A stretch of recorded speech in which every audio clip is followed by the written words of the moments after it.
તરફ સુરતના કામરેજમાં પિતાએ ઠપકો આપતા આપઘાત કરી લીધો। ધંધા બાબતે અને પૈસા બચાવવા બાબતે ઠપકો આપ્યો હતો।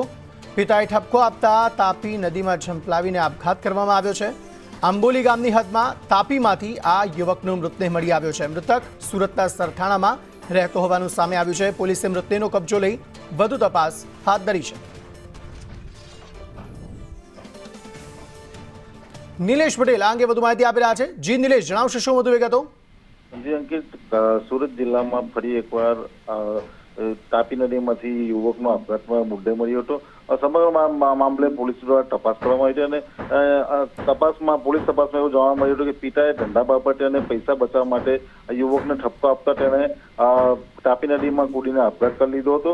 સમગ્ર મામલે હાલ તો યુવકની લાશ કબજો લઈને પોલીસે વધુ તપાસ હાથ ધરી છે। જી આભાર સમગ્ર માહિતી આપવા માટે।